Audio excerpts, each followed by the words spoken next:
Hi friend, आप सबको आज मैं एक इंसिडेंट के बारे में बताऊंगा जो फ़िलहाल अभी दिल्ली में हुआ है। आप सबने न्यूज़ में भी शायद सुना होगा कि एक बिहारी बॉय का मर्डर हो गया।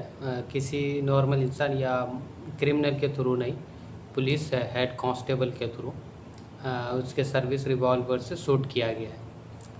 सिर्फ और सिर्फ बिहारी आइडेंटिफिकेशन की वजह से उसको शूट कर दिया गया है। एक्चुअली में ये इंसिडेंट क्या था, जिसका नाम पांडव कुमार था और दिल्ली में वो जो जोमेटो डिलीवरी का काम करता था।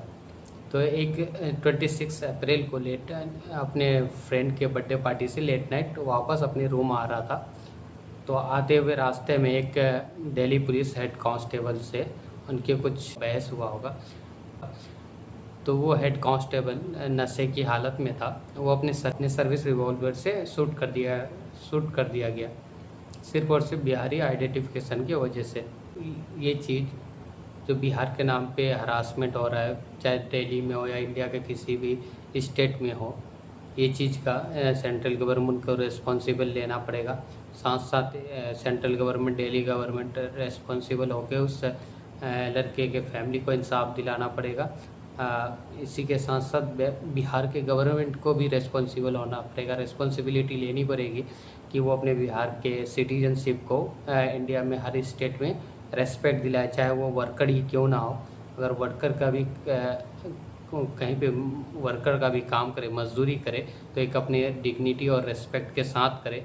और ये चीज़ें सेंट्रल गवर्नमेंट और बिहार गवर्नमेंट ही कर सकता है। दोनों को मिलके एक्शन लेना पड़ेगा और रेस्पॉन्सिबल होना पड़ेगा। रेस्पॉन्सिबल होके बिहार के सिटीजनशिप को रेस्पेक्ट दिलाना पड़ेगा।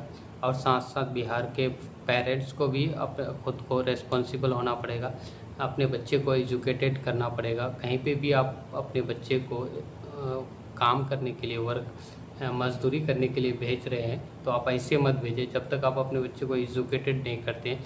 एटलीस्ट ग्रेजुएशन तक, फिर नहीं मिनिमम +2 तक एजुकेटेड करें। एजुकेटेड करने के कमाने के लिए किसी अदर स्टेट में भेजें या बाहर भेज रहे हैं, कहीं पे भी भेज रहे हो, अदर कंट्री में भेज रहे हो, तो पहले उसको एजुकेटेड करें, कंप्लीट ग्रेजुएट करें, तभी जाके उसको कहीं पे भी कमाने के लिए भेजें, ताकि वो एजुकेटेड होने के बाद कहीं पे भी जाए, किसी भी स्टेट में जाए, तो वो मजबूत समझे, वो अपने हक की लड़ाई से लड़े, कोई भी उसको हरासमेंट ना कर पाए। अगर वो एजुकेटेड रहेगा तो इंडिया के किसी भी स्टेट में उसको मेंटली टॉर्चर नहीं कर पाएगा, उसको हरासमेंट नहीं कर पाएगा, उसको एब्यूज़ नहीं कर पाएगा।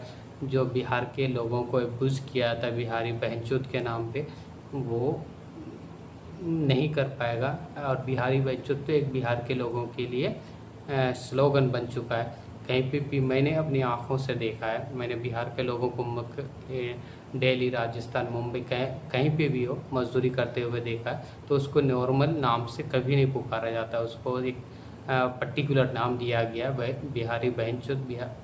उसको बुलाया जाता है बिहारी बहनचोद, ए बिहारी बहनचोद इधर आ। ये एक तरह स्लोगन बन चुका है बिहारी लोगों के लिए। ये चीज़ से अगर आपको बचना है तो आप सबसे पहले अपने आप को एजुकेटेड करना पड़ेगा, अपने आप को इतना काबिल बनना पड़ेगा कि कोई भी इंसान आपको टॉर्चर ना करे, मेंटली कोई एब्यूज़ ना करे। अगर करे तो आप अपना एक्शन ले सकते हो। आप जब तक एजुकेटेड नहीं रहोगे तो आप एक्शन किसी के अगेंस्ट नहीं ले पाओगे। अपनी मॉरलिटी, अपनी डिग्निटी, अपनी रेस्पेक्ट के लिए खड़ा नहीं हो पाओगे। आप खड़ा होने के लिए सबसे पहले आपको एजुकेटेड होना पड़ेगा। यही चीज़ मैं बताने के लिए आप सब वीडियो बनाया था, कि ताकि आप सबको पता चले।